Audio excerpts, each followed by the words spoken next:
Well, it is 10 o'clock a.m. in New York City. And for those of you joining us, we are, well, this is the premiere of a new web series hosted by the World Peace Prayer Society called Local Peace Talks. And this episode is called Ecology Is, which is kind of addressing the broader blanket of what ecology could be, and social issues based ecology of our social environment and sustainability. How can we address what's going on with the world in a sense that's not human based? But of course, today we're going to discuss what our interaction is, what is our impact that's affecting the world in an observable way. And first, we'd like to thank the World Peace Prayer Society for allowing us this platform. Thank you to the viewers. And now I want to introduce Dr. Shari A. Mason. Sam. Hi, thank you for having me. This is great. Thank you for being here. First, tell us. Well, we know that you're a researcher, you're an educator, and your basis is the environment. And tell us more in your words what your passions are. Well, since a very early age, actually, I was about 10, and I was watching an episode of Different Strokes, which I don't know if anybody's outside of the United States, but Different Strokes was a show in the 70s, took place actually there in New York City. And I was watching an episode, and the teenage girl character was going to go to prom. And her aunt comes over and says, "Oh, you should wash your hair with rainwater. It's the purest form of water." And she does, and it turns her hair green. And you can do a Google search, Different Strokes green hair episode, and see some of these images. And I was about 10 years old, and it was the first kind of time I remember this like light bulb going on, this idea that there are things that we could be doing as humans that could be having such an impact. Oh, I should have explained that they tied it to acid rain. So they said that basically it was because of acid rain that the rain turned her hair green, which is not scientifically accurate, but never, that's not the point, right? So it was that kind of, holy cow, so we could be releasing the emissions, humans could be releasing emissions into the air that could be causing this chemistry to be happening, and it turns our hair green. Like that kind of awareness, that was the first time it kind of turned on. And so I became basically an environmentalist at that point. I learned about chemistry a couple of years later when I was about 12. Was the first time I heard the word chemistry, and turned into an environmental chemist. And so that's kind of been my focus. And I've endeavored in kind of different avenues of environmental chemistry, but most recently, and kind of my current passion is looking at plastic pollution within freshwater systems. So people have been studying plastic pollution in the world's oceans for about 15, 20 years at this point, intensively. But very little has been done in terms of freshwater, and yet it's freshwater that we need in order to sustain life. And so I've been looking at freshwater for about the past 5 to 6 years, and plastic pollution within these freshwater systems, and that's taken me on quite a little journey, which we can discuss. But that's where we're at. And so, and you're by Lake Erie. Yeah, I live on they're called the Laurentian Great Lakes. So there are lots of Great Lakes in the world, but the Laurentian Great Lakes are those 5 Great Lakes that are between the United States and Canada. You can remember them because they have the acronym HOMES, which is Huron, Ontario, Michigan, Erie, Superior. Although in terms of the flow, the water flows, it starts in Lake Superior, it flows into Lake Huron, Some of the water then will flow over into Lake Michigan. That water will flow back into Lake Huron. Lake Huron and Lake Michigan are actually, from a geologic standpoint, are actually one lake. They just happen to have Michigan as this giant peninsula in the middle of them. And then the water from Huron will flow into Lake Erie, which is the lake the Great Lake that I live on the shores of. And then that water flows over Niagara Falls into Lake Ontario and out the St. Lawrence Seaway to the North Atlantic Ocean. So, a quick primer on the Great Lakes. I'm following you. So, that's a good jumping off point in considering your study of microplastics in the water, and understanding that the water's connected and one feeds into the other, which is part of the larger global system, correct? Yeah, exactly. I mean, I love looking at images, you know, looking down at our planet, right, from up above, and all of the rivers form these, I mean, they're basically like veins in a person, right? And you really kind of remind you that our planet is, it's a living system. It's not, I don't know, I mean, some people describe it as this rock floating through space. It's not a rock. I mean, it's alive, right? And water is the veins, and the heart of this system is the oceans, right? And you know, we've all learned, or I think at least in the United States, and I think worldwide probably, right, all kids learn about the hydrologic cycle, right? The fact that water evaporates, it forms clouds, it moves, it rains down, it forms the rivers that flow into lakes, that flow into the ocean, and then the water evaporates again, and it all connects, right? So we're drinking the same water that the dinosaurs did, right? It's all connected. Water connects us all to each other, right? There's certain commons of our planet: air, water, soil, right? But water, you know, and air, especially because they are so mobile. So you have to remember that what we do to the water up here in the Great Lakes doesn't just affect us, it affects everybody, right? And things that people are doing to water in Asia or Europe come back and affect us here in America, right? It connects us all to each other. And I think that's really important for us to be aware of and conscious of as we use this resource that we need for life, right? Yeah. I'm wondering what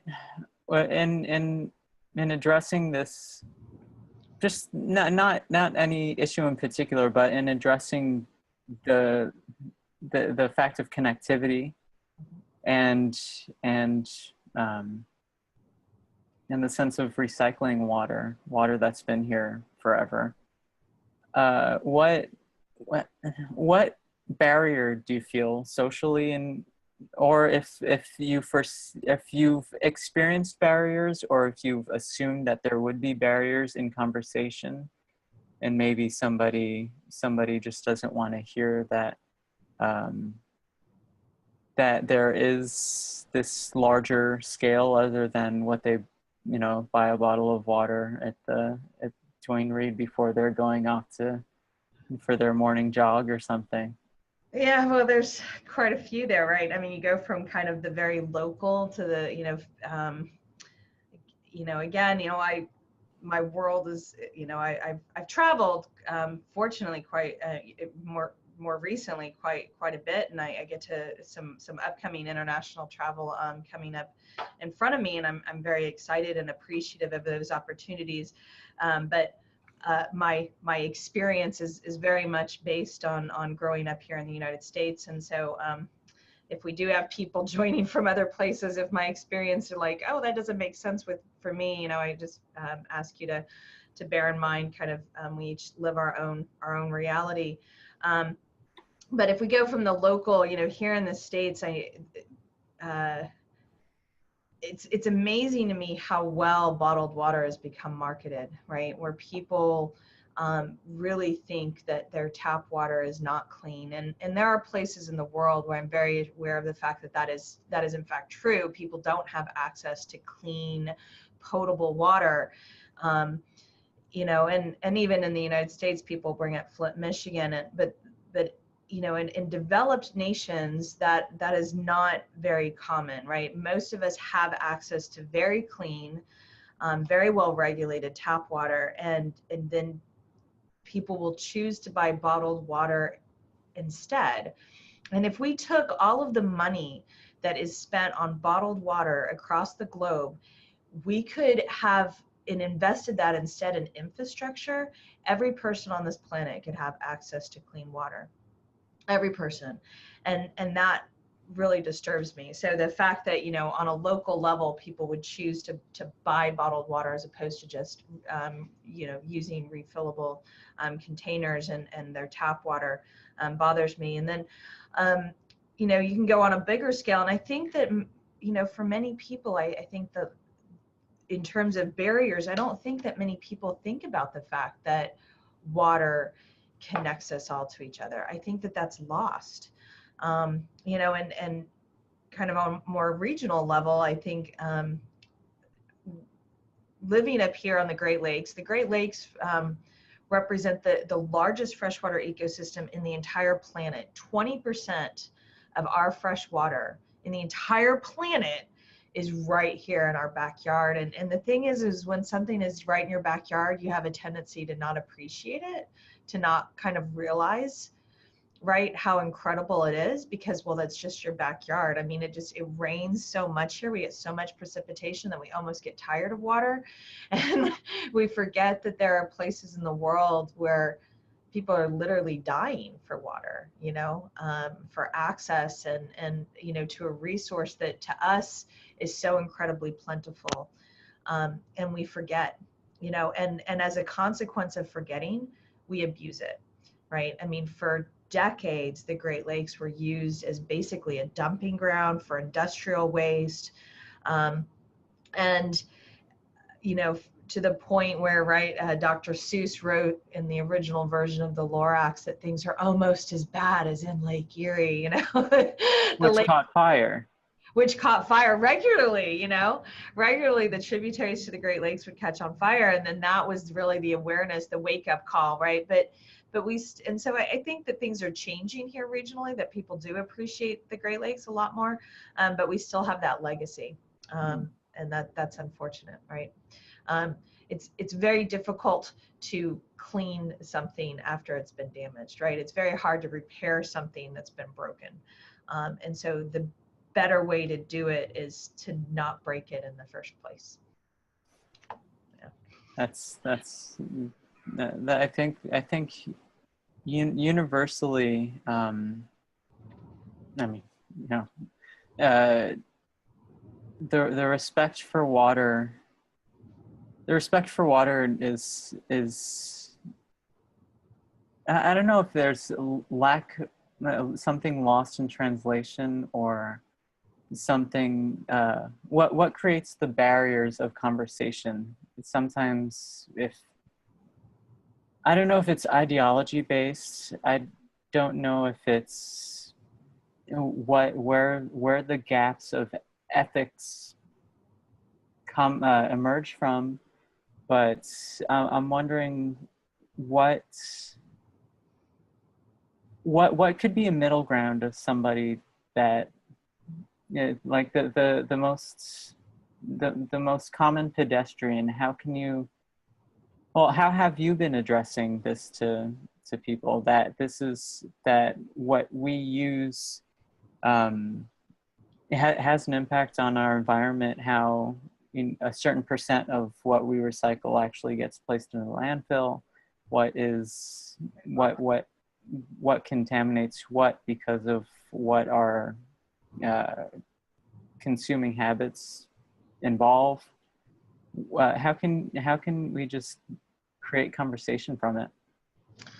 I think the most important thing is to, you know, you come at it from non-abrasive kind of aspect, right? And understand that, I don't think anybody goes out of their way to intentionally pollute, right?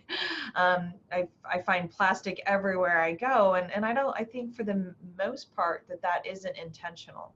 Things get lost on accident, right? It's a windy day, it's a stormy day, trash blows over, and animals go creeping through it, or you put something in a landfill, and I don't know how many people ever go to a landfill, but I take my students there at least once a year.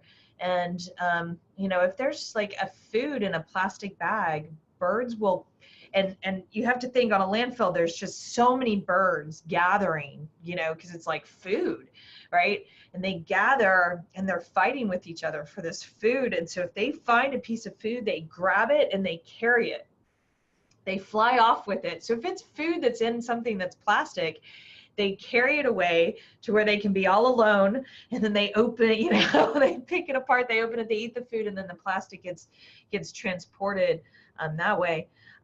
So I think it's, starting with the awareness that sometimes, it's unintentional or just unconscious, like you're just not thinking about it. I like to frequently I like to start kind of conversations with just a really simple question, which is, if we're looking for life on other planets, what do we look for? And everybody knows, right? We look for water. Well, why? Why are we looking for water on Mars or, these distant stars, these distant galaxies? And it's because, to our knowledge, you cannot have life without water, right? It's that fundamental. And then when you kind of get that awareness and you're like, okay, so this is serious, this is important, right? And then kind of go from there, in terms of conversations and thinking about, well, how do things happen and why do things happen? I'm teaching, it's funny that this is called Ecology Is, because I'm actually teaching a class right now that we called Ecology of Waste. Good timing. Which I don't think many people think. They're like, ecology of waste, what? And the whole point was to realize that waste is created within these social structures, right? And things that seem so easy get very complicated because of the social constructs of how these things exist. And so thinking about that, how is it that we come to pollute? How is it that things end up, how do you find a tampon applicator on a beach? What? So thinking about how those things happen and then what we can do, realizing. And so, another thing I like to do is show pictures. I shared some pictures with you, but I don't think I should have shared some of our samples when we first pulled them into the boat, because, yeah. Oh. Keep going. I'll be pulling up a couple photos here. And I like to show those pictures because, when I tell people, well, we go out in the lake and we find all of these, tens of thousands of pieces of plastic, then people immediately think, well, let's clean it up. How are we going to clean it up? And it's a very logical, kind of reaction. And I like to show images of, so these are, this is an example. Actually, this was from a river flowing into the Great Lakes.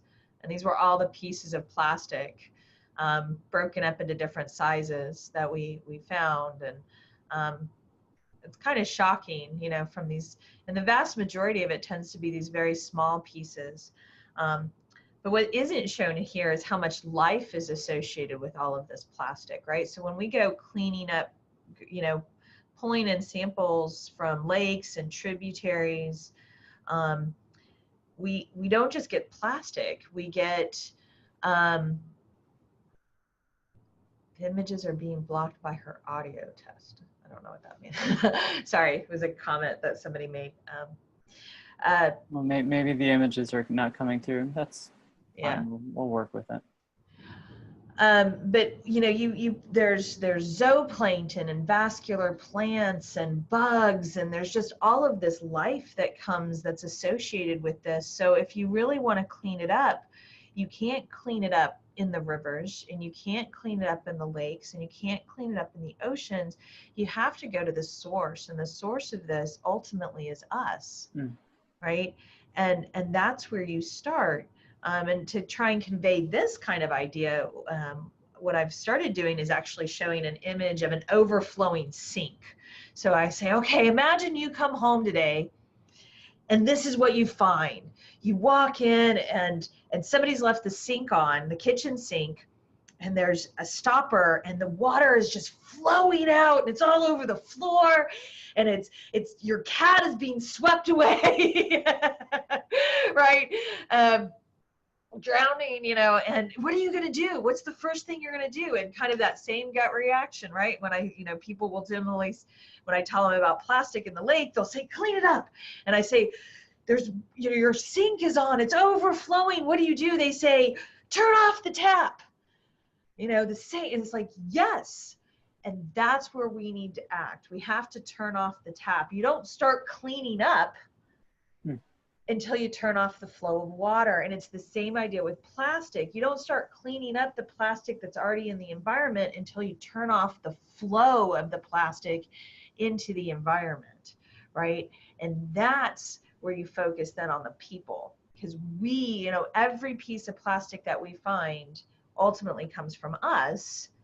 So we have to be thinking about how we use plastic, how it makes its way into our lives, because once it makes its way into our lives, it's going to make its way out. It becomes waste, right? Within, you know, minutes to hours to days.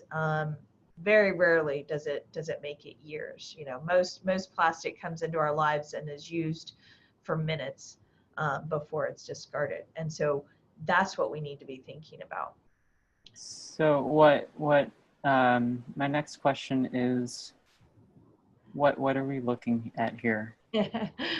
So this is one of our samples, all of the smallest pieces of plastic. So oftentimes you'll hear people who study plastic pollution use terms like microplastic, mesoplastic, or macroplastic, and those referring to different sizes. Anything that's smaller than 1 millimeter in size, and there's a ruler at the bottom of the screen. And the individual lines, those are marking millimeters. Where you see the numbers, those are centimeters. So anything that's smaller than the distance between two lines on that ruler, that's a millimeter. Anything that's smaller than that is considered a microplastic. And here we're looking at the literally thousands of pieces of plastic that we pulled in one sample that were in this microplastic category. So there's probably, I'm guessing, between 1,500 and 2,000 pieces of plastic in that little collection. And this was one of our first expeditions, Lake Erie. And what people may notice is that a lot of those pieces look very round. They're like these little round balls of plastic. And that caught our attention too. We've kept noticing that we had these little round pieces of plastic that are called microbeads. And so this is where we then started looking and thinking about, well, where could these microbeads be coming from? And we're actually able to do some science to connect them to personal care products, things like face wash and body wash, that use these little microbeads as abrasives to exfoliate the skin, and or scrub your teeth, and led to the Microbeads Free Water Act that becomes fully effective in July of this year in the States. Oh, it's fantastic. Yeah. And for a little bit more perspective. Yeah, I like the penny. I wish I had thought to do this.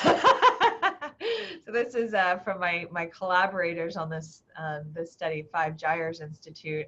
They had this thought of putting some of these microplastics on a penny, again, just to give you that perspective of how small these particles are. So, I frequently tell people, if you go out to a lake or a river and you look down in the water, you're not going to see the plastic. You're not going to see all of it. You might see some big pieces, what we call macro debris along the sides, right? The plastic bag that everybody has ever, people always see plastic bags, right? And stuck in trees and bushes and along the creek side.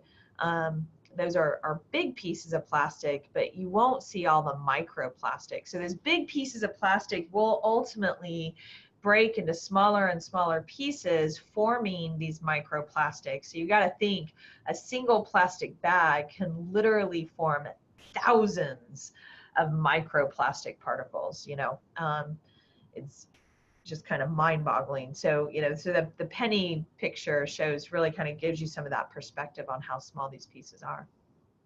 You mentioned 5Gyres Institute. Can you tell us more about that? Yeah, so the 5Gyres Institute is started by Marcus Erickson and Anna Cummings. I don't think they were married at the time that they started it. Maybe they were. I don't know. They're married now. Great people. They met, I think, through working with Captain Charles Moore, and Captain Moore is really kind of accredited with discovering, quote unquote, the Great Pacific Garbage Patch. So this is the largest collection of marine debris on the planet. And his research group, Algalita, really focuses in on the North Pacific Gyre. Marcus and Anna are aware and wanted to study all of the 5 oceanic gyres in the world. And so they started their own nonprofit, the 5Gyres Institute.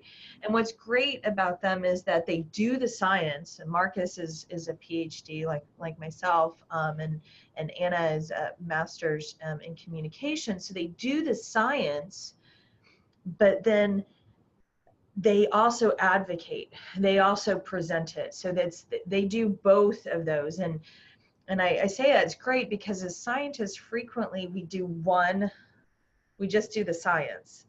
And the problem with that is that oftentimes then the science doesn't translate, it doesn't make its way into the greater discussion, into mass awareness. And it's only when we become aware of an issue that we can create change, right? If people don't know it's happening, then change won't happen. And so I really always appreciated working with 5Gyres, because they then take our science and take that information and they use it either just to educate people or to advocate for change to happen. They were really instrumental on the Microbeads Free Water Act. I did my part here kind of more locally because, as a professor and a single mom, I don't get to travel as much as I would like. So I would give a lot of talks here. I give webinars and kind of conference calls with stakeholders, but they did a lot more to kind of network and help to get the information out to a bigger, wider audience, and create change as a result of that. So. Well, I learned about the 5Gyres Institute through your work in kind of following where your information has led you in your path, and I noticed that for anybody listening and that has access to the UN, there's on June 5th there's the UN Green Festival from 11 a.m. to 3 p.m. The 5Gyres Institute will have a table there. And what I love about them is their accessibility is user friendly. Yeah. You could sign up. You can one, for their information, of course, their email blasts. I signed up to be a 5Gyres Institute ambassador, which any pedestrian, anyone, any citizen could do. Anybody can do. Mm-hmm. Citizen of the world. I'm talking of Yeah, absolutely. the social blanket, but and that their information talks about what the pedestrian can do in terms of plastic consumption. They say this is why straws are bad, for example. This is the amount of waste that we produce individually in a day, in a month, in a year, combined with with the global habits. This is the amount of tons of waste that we produce, which is, it's funny, like from the perspective of a human-centric ecology system that we tend to fall into. Everything revolves around us, right? But then why don't we react in the domino effect? If we're tipping something over, wouldn't it be our responsibility to help prop it up, if that's the case? Yeah, absolutely. And it is. And I think it's really important to have that kind of awareness of what are the actions that we can be doing individually every single day, right? I think it was one of their memes actually recently that was on my Facebook feed, said, "Oh, what difference does one straw make?" Said one person of 7 billion. Right? And that's the thing that we have to remember, right? Is it may not seem like our one action in a day matters, but we have to remember that there's 7 billion people on this planet, actually over 7 billion people, right? We're at like 7.5 and making our way to 8. And so we have to remember that, like, any action that you take, multiply it by 7 billion. Right? Mm. And all of a sudden you start realizing how that one action becomes very, very significant. So just by not using a straw in a day, not taking a plastic bag, you go to the grocery, you say, no, I do not want that plastic bag. Multiply, you're like, well, what does one bag matter? Well, when there's 7 billion people on the planet, if 7 billion people take a bag just a day, that's 7 billion bags a day. 365 days a year, and you start realizing that those small, seemingly insignificant actions have very dire consequences on a much bigger scale than who we are. And we have to be thinking about that. I know it's hard, but you have to think about it constantly, because we are not, like you said, water connects us all to each other. So what we do individually connects us all to every other person on this planet. And so, I'm always thinking about, I watch a lot of documentaries. I'm kind of documentary obsessed. And there's a great one that I've watched that it talks about kind of where plastics start, and you interviews these people who live along the Gulf of Mexico, and all of the respiratory issues that they're facing. And every time I look at a piece of plastic, that's the image that I see, right? Because it's not me using this plastic bag, it's those people who have to breathe the air from that plastic bag being manufactured at the very start. And that's what I remember, that my use affects those people. And I don't want to.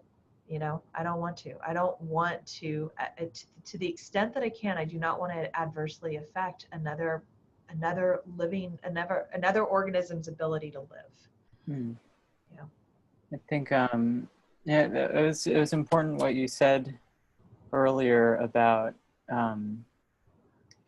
non-abrasively coming upon this in advocation for. Sometimes sometimes I've faced that people are like, "Oh, Brandon, you don't use this plastic bag," and I say, "Oh no, it's okay, I don't need one."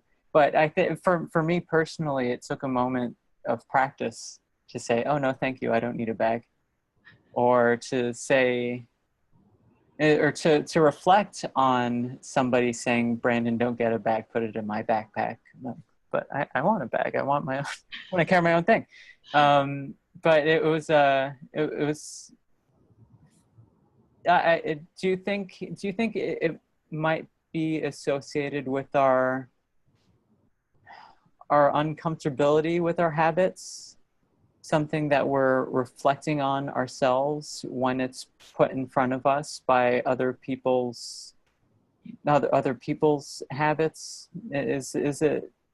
Does that affect our accessibility to the issue? I do, yeah. I mean, none of us, it's a lot easier to point at other people, right? It's a lot easier to point at a factory and say, oh, that's bad. Look at that, all of that emissions going out. That's bad, you know, but I don't want to change my habits. I'm totally fine. You know, and a big part of it is that it's habits, right? And you know, from an evolutionary standpoint, our brains are much more focused on habitual behaviors than creating new habits, right?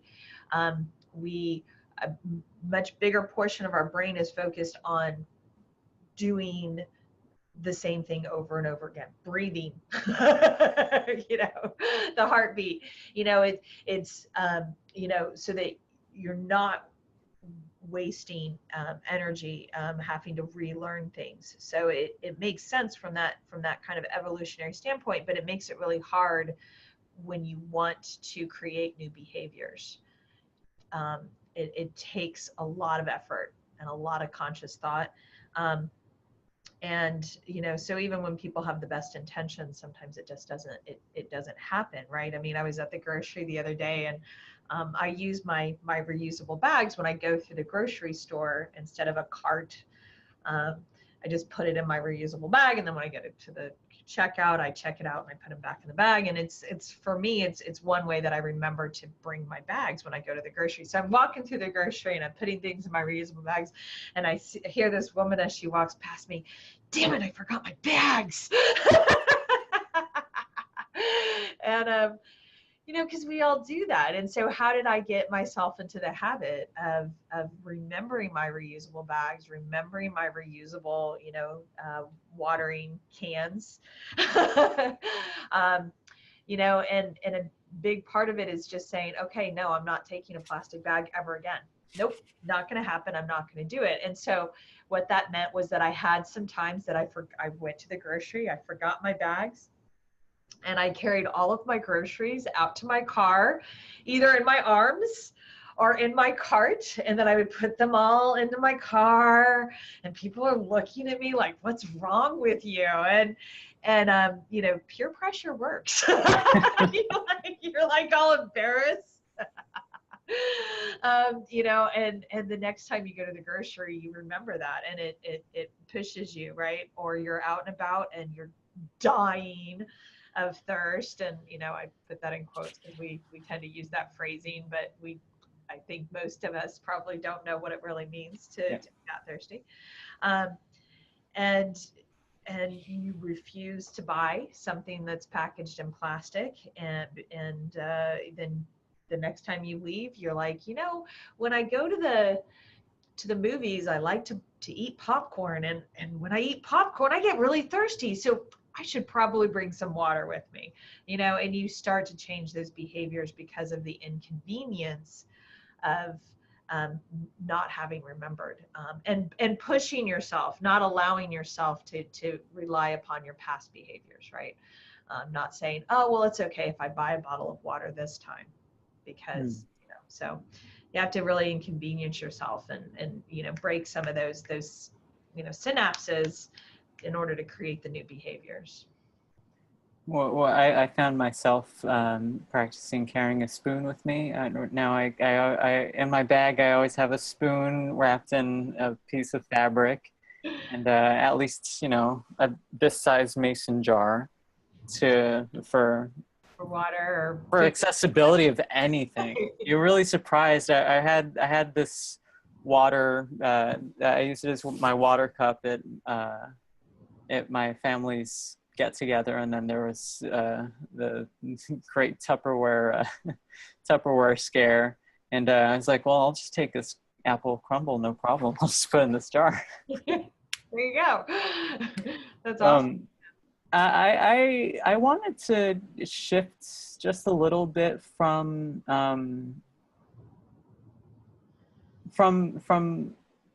you know, what we like typically think of in terms of plastic items that are disposable, right? So what we've been talking about, bags, cups, whatever. Can we talk about clothing for a moment? Oh, it's so much harder. Yes, absolutely, we can. No, I'm curious of uh, what is maybe generally what people would be unaware of in terms of plastics and wearables. So Yeah. what can you talk about this with us? So I don't know that many people think about how many synthetics they probably wear, right, on a daily basis. I'm sitting here with my fleece behind me, right? That's plastic, you know. I mean, I have my plastic bag man too. That's obviously plastic, right? But many of us don't think of our fleece as being plastic. Um, you know, all of the look. I hate ironing, so I have lots of shirts that I don't have to iron. And how is it that I don't have to iron them? It's because they're made out of plastic. You know, and so you know, I don't know that how many of us really think about that aspect of it. But every time we wash these things, right? So we wear a lot of synthetics, a lot of plastic. We wear it. For example, polyester. Polyester, yeah, it's lightweight. It's very insulatory. So, you know, coming just out of a winter that was insanely cold, and you know, a lot of our jackets, you know, so that we don't have to walk around like the Stay Puft Marshmallow Man, are synthetics, and because they're very insulatory, they're very lightweight, waterproof. You know, they have all of these very attractive features, but the reality is, you know, they are made of synthetics, and whether we want to kind of be aware of it or not, um, there was a study done. It wasn't by my research lab. It was a great study done in Plymouth University in the UK, where they washed articles and found that at a minimum, each article of synthetic clothing was releasing 15,000 fibers. And I think you have some images of microfibers that we find. So we've looked at, yeah, we've looked in wastewater treatment plants and found 60% of the plastics that we find in wastewater treatment plants are these kind of fibers. We find them in the tributaries, we find them in the lakes, we find them in sediment. Other researchers have looked at air, and they find them in air, beer, sea salt, tap water, bottled water. Wherever you look, you find all of these fibers, and it's coming from all of these synthetic clothes. These are quickly becoming the biggest contributor of plastic pollution worldwide. Just literally trillions upon trillions of them, and so what do we do about this? Unlike the microbeads, this is a much more difficult, you know, problem. And I think it really kind of takes a multifaceted approach. I mean, one is, you know, to be wearing more, you know, natural fibers. I'm a big fan of hemp myself. Actually, this shirt is made out of hemp. I didn't even do that intentionally, but now that I think about it, you know, because it doesn't require the kind of, well, cotton is a great material, but there's a lot of pesticides that are used in the production of cotton. So, you know, if you are going to buy cotton, organic cotton is ecologically very much worth it. You know, hemp doesn't require all the kind of the chemicals that other natural materials do. It's very durable too, so they tend to hemp fabrics tend to last a whole lot longer than other natural products. So I think that's one piece of it.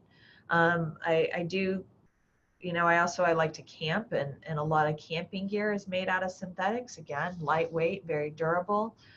It's hard to kind of imagine some of those being made out of other materials, and so I think there's an aspect of this too that has to do with, and I, you know, give a little, I guess, commendation to Patagonia, who seems to be really started to take this on. I mean, they could have taken it on earlier. I am aware of that, but they're starting, you know, in the last few years, they've really kind of been doing more with regard to studies on trying to understand why these synthetics shed so many fibers into the environment.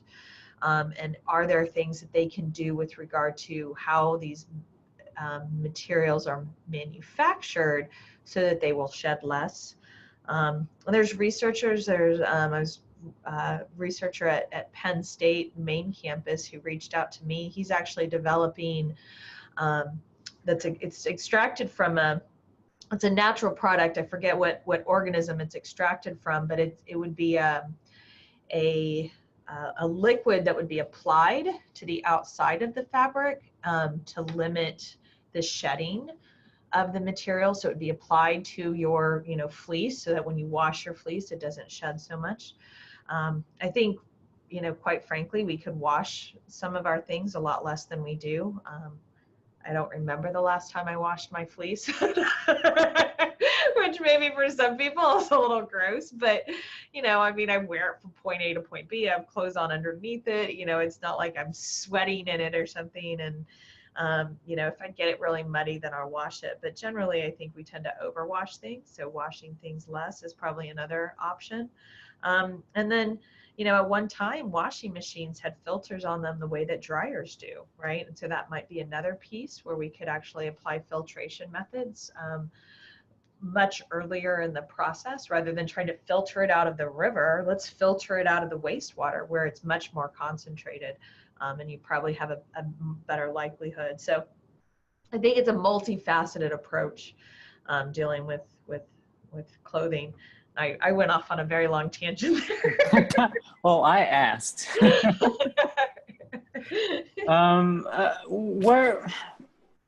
So you're an educator. I am. That was it was very important to me, and I consider myself more than anything. Most people know me for my research nowadays, but even my research is all about education, right? I do what I do in order to raise awareness. If I'm not doing that piece, then the research is pointless, So I consider myself kind of at my core, I'm an educator. And from there, it's brought you to giving a talk for TEDx. Is that true? Oh, that is true. Yeah. I want to do another one. I was so nervous. I feel like it could have gone better. It wasn't awful, but you get up there and I've given so many talks, but it's nerve-wracking, So yeah, I had the pleasure. I was very honored because I didn't apply for it. They reached out to me and invited me to give this TEDx talk up in Thunder Bay, Canada. And it was an amazing experience. And I shared the stage with some incredible people and especially some incredible women, and some of the stories that they had to tell and share. It really humbles you. And I think that's important, to remember the stories that every person has, and how each one of us have,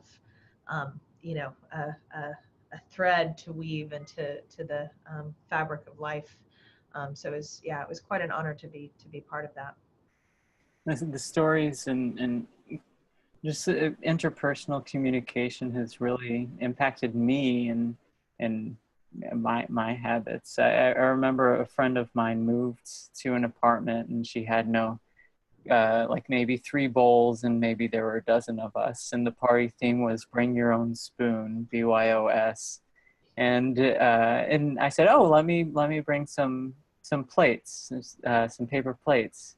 And she said, Brandon, thank you, we're not using them. So we waited until the next person was done with that cup, and then we brought out the measuring cups, and of course no one brought a spoon, so we were using the little the measures for olive oils, and yeah, exactly. But that was for a second, maybe I even took offense to it, and I was like, oh wow, I bought this $2, whatever. But that also, that the $2 that contributed to waste. And I know that even those single-use paper plates, there was a plastic coating on them. Mm-hmm. And what can you talk about in the thread of plastic coating on single-use, what would be thought of paper products? Yeah, I don't think many people even think about it, right? You go to Starbucks or Tim Hortons and you get a paper cup and they think, oh, it's paper. But if it was just paper, that coffee would bleed right through it. I mean, it's not like, I need to go get some water. Hold on a minute. Let me make a cup here. Right? And now, okay, now I'll just use this as my cup, right? Because we know that it's just gonna soak right through it. Um, uh, so I don't think many people really think about that, but there's plastic coatings on everything, you know. Um, I grew up in the 70s, and I remember my dad buying orange juice in cans.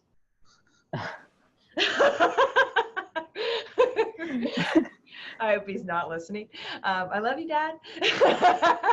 But it tasted so metallic, right? Because you got this metal can with this very acidic substance, and most of the beverages that we drink are actually very acidic. And so as a result of that, they will tend to, you know, affect the material that is holding them, right? And so the orange juice would taste very metallic, and not that we really package orange juice in metal cans anymore. Um, but if we did, it wouldn't taste that way, right? Soup doesn't taste metallic. It's packaged in metal. Um, and the reason is because that metal is now coated in a polycarbonate. And as those products are sitting in these, you know, containers, we have to remember plastic isn't just the polymer. Plastic is actually a mixture. So mixed into the polymer, you have plasticizers and UV stabilizers and colorants and flame retardants, which is just bizarre, but you know, um, people used to, you know, smoke in bed and you know, cause house fires, and so now, like by law, like everything has to have flame retardants in it, which is just crazy. Um, and so, and these chemicals, while they're in the plastic, they're not chemically bound, and so they will leach, they will move into whatever is in that container, especially if you're talking about like a hot substance like coffee. So you put coffee in a cup, and that plastic lining, the heat from the coffee will cause the molecules to move faster, which maybe doesn't translate well in a computer setting, but but in moving, they will migrate, and so they will migrate into your coffee. And so even in the, you know, 15 minutes or something that you're drinking that coffee, you're unintentionally drinking all sorts of plasticizers and flame retardants and UV stabilizers, all sorts of chemicals in with that. Something that that I've seen posted from Facebook and Instagram from the Five Gyres pages is the theme of polystyrene. Am I pronouncing it right? Yeah. Yeah. And they'll give you know, just maybe a picture of trash, something that somebody ingested from you know, a vessel for a liquid or food, and they talk to there's the hashtag sneaky styrene. That's just there. It gets in there, and I mean, it's in what would be the, you know, the base fabric of the construction of that vessel. Yeah. And then, you know, they'll give these facts saying, well, it's been known to be cancer causing to animals, and we happen to be animals.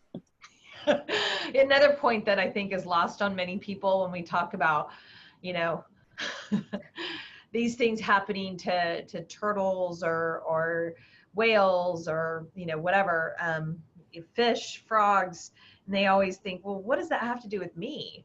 It's like, well, you do realize that we are also animals, right? You know, like if it happens, and you know, I know we don't really think of it, but we have actually a lot in common with fish and frogs in terms of our circulatory systems. That's why we use them in these laboratory studies, because, you know, what we see happening to fish and frogs will happen faster to a fish and a frog because they live in water, you know, and they have much shorter lifespans. But ultimately that translates to us. What we see happening to them will happen faster, but it's just a precursor to what's happening to us. And these chemicals, yeah, many of them are cancer causing. So in the case of polystyrene, styrene is the starting material. And even though it's been polymerized, some of that starting material will still be around. And hence you find it. And BPA is kind of another example of this. And I mentioned that because some people have probably heard of BPA and because it was in the news a few years ago, because it's still out there. You know, you'll see things that say BPA free. Well, that's just because they've changed it over to BPS, and BPS actually has more human health impacts.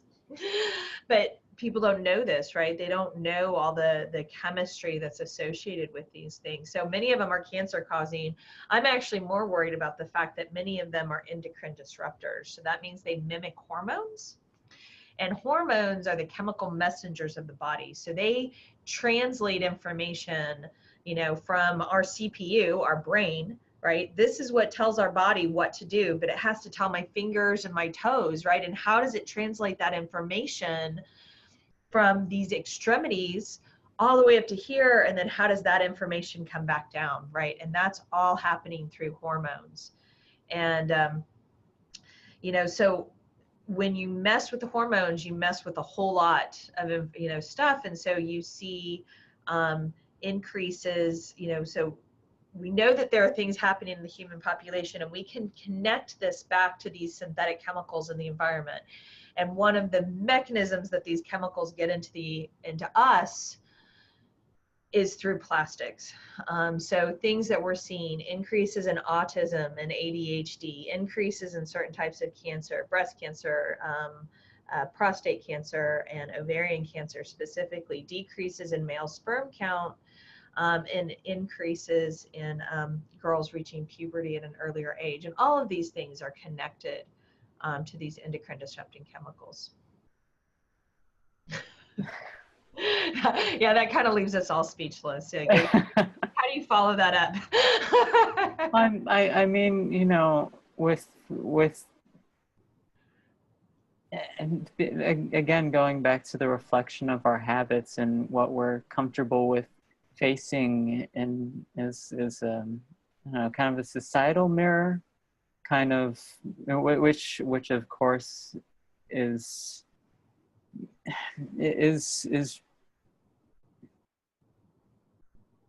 reflective of what we see, what's observable to us. So what is trending? Okay, so you can talk about BPA free, and then, you know, there'll be a substitute for that, which is just as bad or worse. And then you can talk about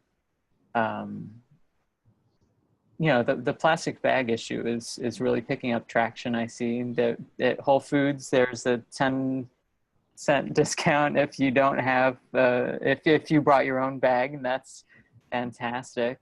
Yeah. Yeah, I remember I was in Europe, and that some guy asked if my friend would finish her bottle that she bought so he can take it, and that was astounding to me that that the accessibility of recycle refunds is so much more visible than here. I mean, here you'll still see people fishing in the garbage for a recycle refund, and I think that's fantastic. Yeah. But if you look in most of the bottles, there's only a couple states that would accept it, right? Yeah, no, it's very true. Like Yep. 5 or 10, less than 10, I'm sure. Yeah. So from a holistic standpoint, it's really, you know, this vernacular, this conversation, this is what could possibly influence the next person who might be watching this. And, you know, maybe they'll say, did you hear about what spoons do? Did you hear what cups do? Did you Starbucks, maybe buy a cup if you can, if available to you, of course. There you go. I saw somebody walk in with a mug, and then they were about to try to walk after from Starbucks with just a kitchen mug, no top or anything. Nice. And then she said, well, I'm not really in that much of a rush. And then she sat down. That was great. You know, it was a beautiful day. Why not? Yeah. I'm wondering, maybe to wrap it up, what you see in your social environment, or something, some bigger trends that you see that are encouraging, maybe maybe creatively, maybe something that you wouldn't have imagined 10 years ago. I don't know, maybe I've been seeing a lot more ecological festivals come up, for example, or arts involved festivals, and just different channels of accessibility for people. Yeah, I What's think observable? I think what's exciting is to see it happening on multiple levels, and that's really what we need, right? So you see more people taking part in it, an individual, right? And so and really encouraging people to do that. Actually, the first thing I would encourage everybody to do is to talk, right? We were talking about this, right? The, each one of us is a sphere of influence, right? Each one of us is that drop that ripples out into the world. And so as we change and we talk and we exemplify the behaviors we want to see, we become the change, right, that we want to see in the world. Dalai Lama. So that's, I think that's really important. So communication is incredibly important to do, and then modeling the behavior. So remembering your reusable containers and doing it that way. But it's exciting to see also things happening on bigger scales. So more and more either communities from cities to states banning bags, banning straws, banning plasticware, is really exciting to see, and that helps to create a tide, right? Because then more people grow up without these things that at one point in time were just so commonplace, and that helps to create a change, but also happening, all the way up to the international stage. We're here as, I know that you're a UN ambassador. I'm on a UN working group, and it's at a United Nations level, like they're aware of how prominent an issue plastic is, how pervasive it is, and how kind of critical it is to the ability of our species to continue.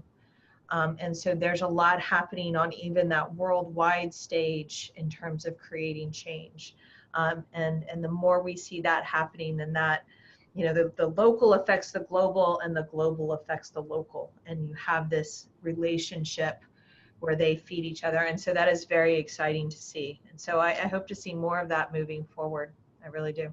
Thanks. And that, and to bring it home, that is why local peace talks is came about, that hope that the local starts small with individual conversations, and global is reflected in that local. Yes. And so thank you, Dr. Sam. Thank you very much. For anybody that doesn't know that of the World Peace Prayer Society, my name is Brandon Perdomo. I'm the UN rep of the NGO, non-governmental, non-religious, and we have the World Peace Prayer, which maybe you could say with me, Sam, to close.